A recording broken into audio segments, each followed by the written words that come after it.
Letting go of trying to do it right allows nice guys to get the life they want. This book began as a few chapters one planned to write to give to the men in my first No More Mr. Nice Guy group. Initially, when there was no agenda or goal, my writing was a spontaneous recording of my growing insight into the nice guy syndrome.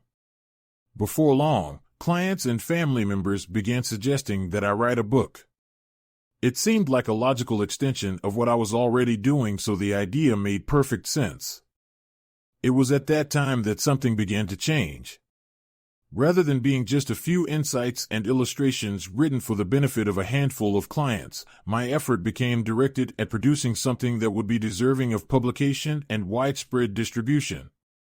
I began hearing people suggest things like bestseller, Oprah, and get rich. What was once an effortless labor of love began to falter under the weight of expectation. In order to live up to the lofty standards people were suggesting, my book had better be good. Not just good, perfect. With that agenda, I labored for 6 years to complete No More Mr. Nice Guy. The most common question I was asked by friends and family during this time was, when are you going to finish your book? Over the years, the manuscript went through at least 3 major revisions as well as extensive editing. Numerous factors contributed to the length of time it took to finish the book, but the number one reason was that I thought it had to be perfect. I thought the book had to be perfect to be published. I thought it had to be perfect for anyone to buy it. It thought it had to be perfect for it to help anyone. Unfortunately, this gross misperception had a number of detrimental consequences. I believed I had to write everything I knew about the nice guy syndrome. The original manuscript of this book was probably 4 times its present length. I believed I had to be an eloquent writer.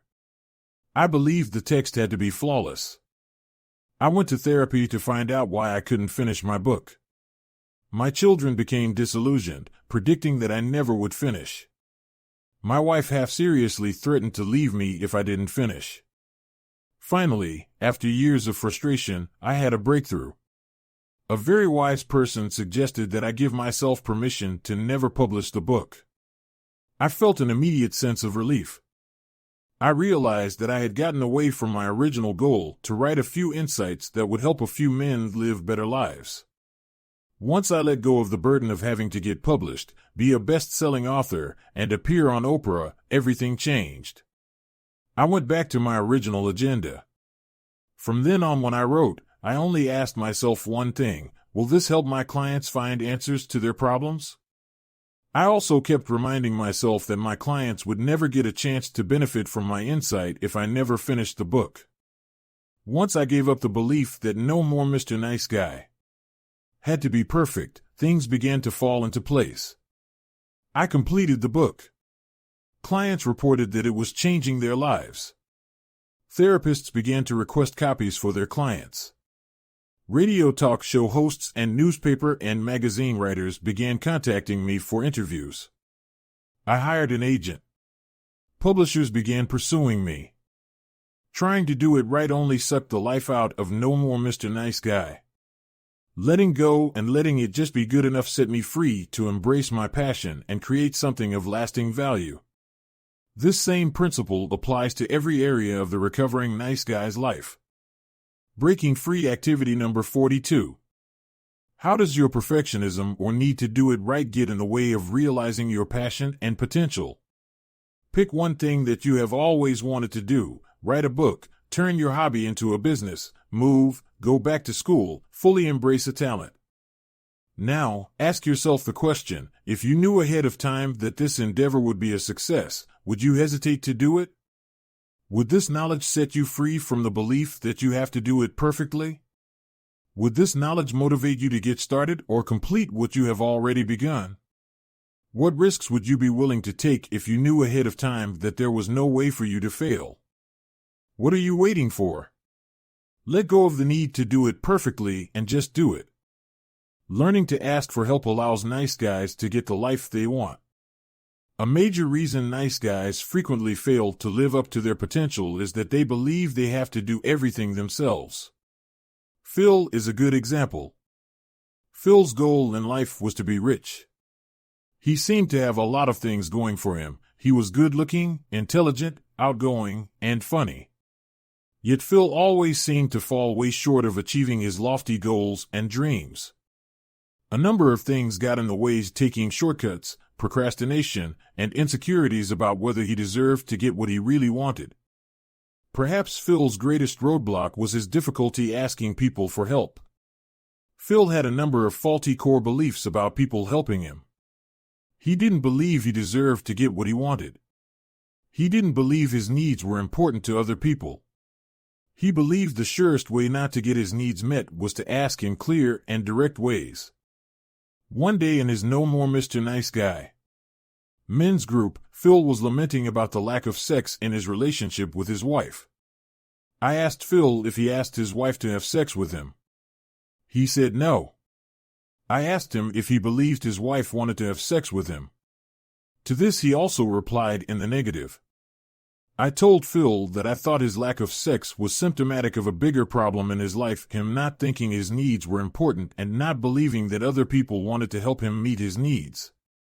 I suggested that changing his beliefs about his sexual needs might be the place to begin changing core beliefs that prevented him from having other things he wanted in life. The next week, Phil was grinning from ear to ear. My wife and I had sex, he beamed. The group shared in his enthusiasm. They wanted to know how it happened. I asked, was Phil's simple reply. I questioned Phil how his wife felt about having sex with him. She was fine about it, he replied. She said she likes having sex with me, but that I hadn't asked in a long time, so she didn't think I was interested. A week later, Phil told the group he was dreading asking his father-in-law to borrow money to get the old single-pane windows replaced on his house. Some of the group members began asking questions about the cost. Some shared that they had done that kind of project before. I suggested that Phil ask the group to help him. It was like pulling teeth, but Phil asked the men if they would help him replace his windows. The members of the group responded unanimously that they would be glad to. About a month later, the men got together at Phil's house and had the equivalent of an old-fashioned barn raising. These two experiences had a tremendous impact on Phil. He began to see that his needs were important, that people wanted to help him meet his needs, and that the surest way of getting people to help was to ask. Phil began to build on this new paradigm. Within a few weeks, he shared a plan with the group to start his own business. A friend of the family had offered to help him get started in his own landscaping business. This prospect especially excited him because the seasonal work would allow him to teach snowboarding during the winter, a lifelong dream. An old friend offered to be his financial backer. His wife volunteered to look for a job that paid health insurance benefits. Men in the group offered to help him write a business plan and set up his bookkeeping. As long as Phil tried to do everything himself, he struggled to get what he wanted. Once he started asking for help and letting people be there for him, his life began to turn around. He is now headed in the direction of creating the kind of life and vocation he has always dreamed of. Breaking Free activity number 43. Do you believe your needs are important? Do you believe other people want to help you meet your needs? On a sheet of paper, make a list of helpers you have in your life right now. These can be friends and family members. They can be professionals such as doctors, lawyers, therapists, and CPAs. After making the list, answer the following questions. What kind of helpers do you still need? How can you use these helpers more effectively? How do you prevent these people from helping you? Start looking for opportunities to ask these people for help. Build networks. Before asking for help, repeat the affirmation, this person wants to help me get my needs met. Identifying self-sabotaging behaviors allows nice guys to get the life they want.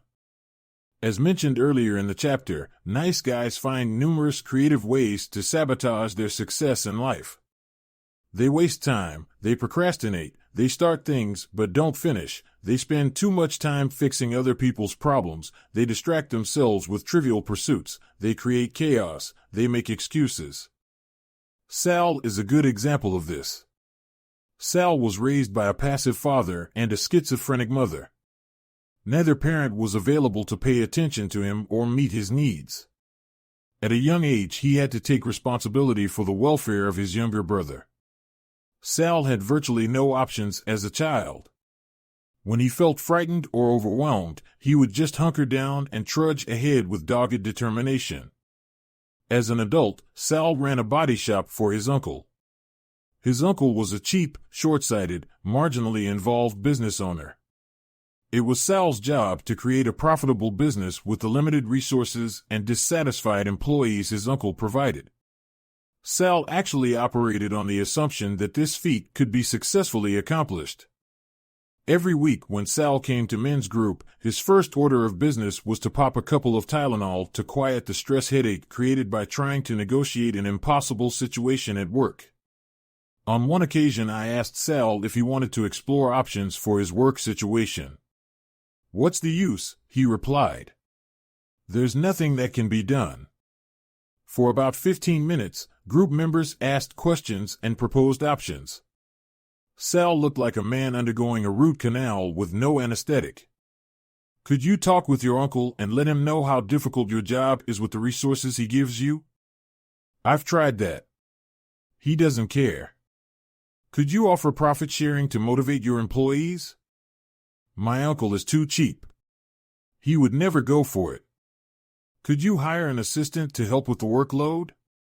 "We tried that once and it didn't work out."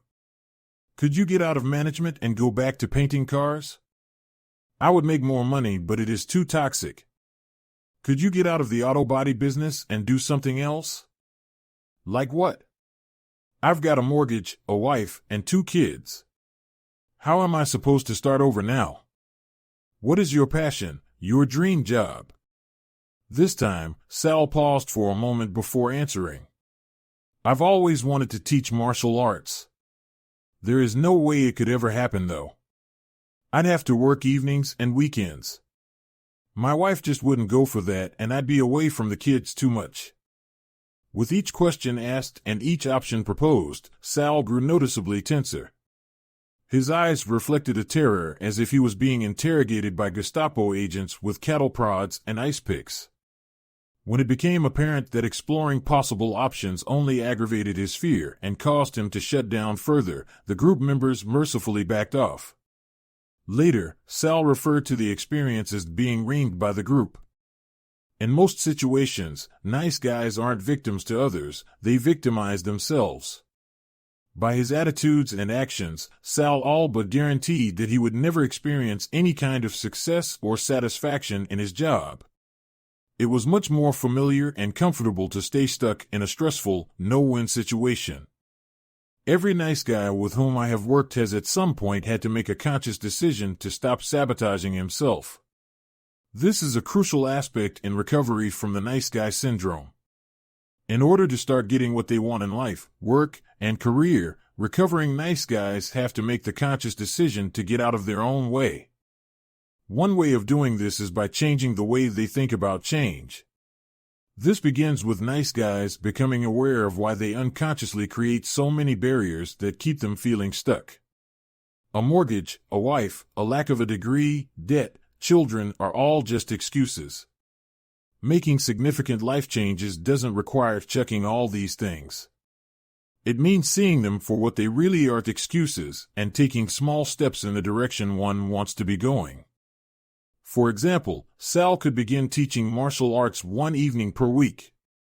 He could begin working at paying down personal debt to enable him to change jobs in the future. He could refocus time spent on trivial, unsatisfying activities. Breaking free activity number 44. Identify how you sabotage yourself. Once you have identified your patterns, determine what you have to do differently to get what you really want. Review each item below and identify specific behaviors that will help you stop sabotaging yourself and achieve your goals. Focus. Do it now. Accept good enough rather than perfect. Finish what you start. Don't start new projects until the old ones are completely finished. Don't make excuses. Detach from other people's problems. Share your strategy with a safe person. Check in with them on a regular basis to monitor how you are doing. Failing to do this part would be an effective way to sabotage yourself. Developing a more accurate view of the world allows nice guys to get the life they want. Ever wonder why other people seem to have so much more than you? More money, a better job, a nice car, a prettier wife? Do you envy these people? Do you resent them for having what you don't? Do you wonder when it will be your turn? Due to their early life experiences, nice guys tend to be ruled by deprivation thinking. They believe there is only so much to go around, and if someone else already has a lot, there is less for them.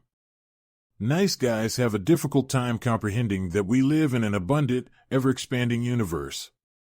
They tend to see the goodies as being in short supply. They hang on tightly to what they've got, fearing there won't be more when it is gone. They believe they have to control and manipulate to ensure that what little is out there won't go away. They play it safe, not trusting that their needs will always be abundantly met.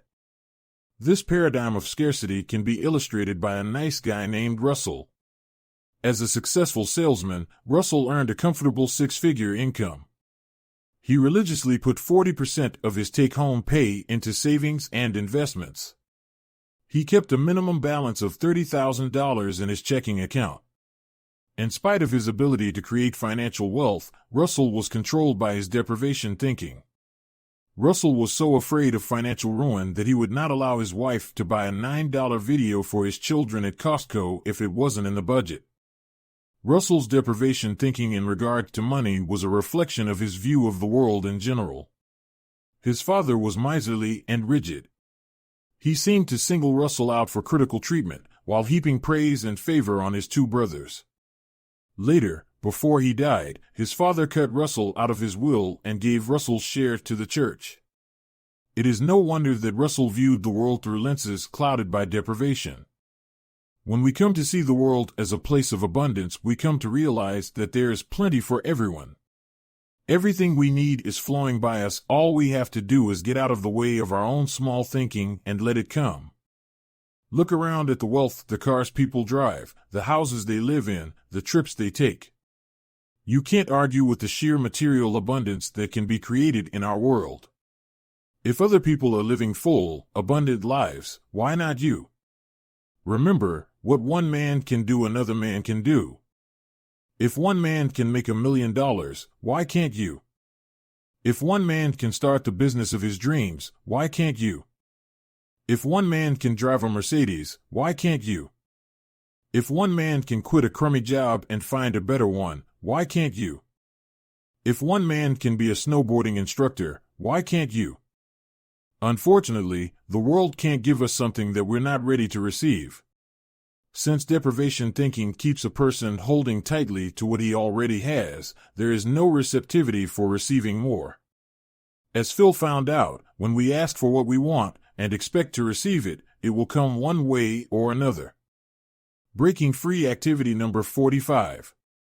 Set this ebook down for a few moments and close your eyes. Take a couple of deep breaths and exhale slowly. Clear your mind. Once you are relaxed, picture yourself living in an abundant world. In this abundant world, there are no restraints or limitations. Good things flow past you continuously. Imagine every abundant thing you have ever desired: car, home, friends, love, joy, wealth, success, peace of mind, challenge. Visualize yourself living your life surrounded by this abundance. Repeat this visualization several times a day until it begins to feel real to you. Open your arms, your heart, and your mind. Get out of the way and let it happen. Get the life you want, the No More Mr. Nice Guy. Strategy for success. Nice guys believe there is a set of rules that govern all behavior.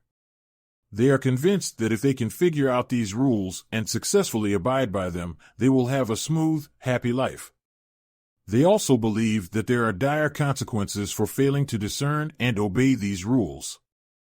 Discovering passion and purpose requires figuring out what works and what doesn't. Mature, successful people establish their own rules. These rules are measured by only one standard: do they work? Over the years, the men in my No More Mr. Nice Guy groups have discovered a number of rules that work for them. These rules have helped them discover their passion and live up to their potential. These rules have helped them create the kind of life and vocation they really desire. Breaking Free Activity number 46. Read over the list of rules below. Try a few of them on for size. Add to the list your own personal rules. Write these rules on note cards and put them where you can see them every day. If it frightens you, do it. Don't settle. Every time you settle, you get exactly what you settled for. Put yourself first. No matter what happens, you will handle it. Whatever you do, do it 100%. If you do what you have always done, you will get what you have always got. You are the only person on this planet responsible for your needs, wants, and happiness. Ask for what you want. If what you are doing isn't working, try something different. Be clear and direct. Learn to say no. Don't make excuses. If you are an adult, you are old enough to make your own rules. Let people help you. Be honest with yourself. Do not let anyone treat you badly. No one. Ever. Remove yourself from a bad situation instead of waiting for the situation to change. Don't tolerate the intolerable ever. Stop blaming. Victims never succeed. Live with integrity. Decide what feels right to you, then do it. Accept the consequences of your actions. Be good to yourself. Think abundance. Face difficult situations and conflict head-on. Don't do anything in secret. Do it now. Be willing to let go of what you have so you can get what you want. Have fun. If you are not having fun, something is wrong. Give yourself room to fail. There are no mistakes, only learning experiences. Control is an illusion. Let go, let life happen. It is time to start getting what you want. Breaking free from the nice guy syndrome will allow you to discover your true passion and potential.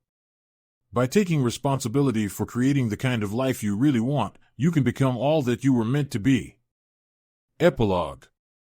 It took me 6 years to write this book. During this time, I have worked with countless nice guys and their partners. I have averaged 3 No More Mr. Nice Guy men's groups per week. In group time alone, that's over 1,800 hours of working with nice guys. During this time, I have observed many exciting and profound things. I have watched countless men go from being helpless, passive, controlling, and resentful victims to becoming empowered, integrated males.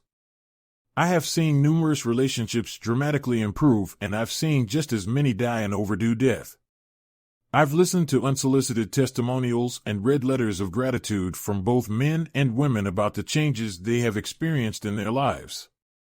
I have received responses from men and women all over the world who have seen themselves or someone they love in the description of the nice guy on my website. Based on observing all of these things, here is my greatest discovery, the tools and insights presented in No More Mr. Nice Guy. Work. Having finished reading this book, I encourage you to start again at the beginning. Take the time to do the breaking free exercises. If you have not already done so, find a safe person or group to assist you on your journey of recovery from the nice guy syndrome. If you are in a relationship, ask your partner to read the book. Share with him or her the insights you are discovering about yourself. Working the program of recovery presented in No More Mr. Nice Guy is one of the greatest gifts you can give yourself and your loved ones. As you learn to approve of yourself, you will discover within you an unimaginable ability to love and accept love and to live life to its fullest. This kind of expansiveness is initially frightening, but it is the essence of who you are and what you are meant to be. With this discovery of your true self comes unlimited freedom. Freedom to be just who you are. Freedom to stop seeking approval. Freedom to start getting what you want.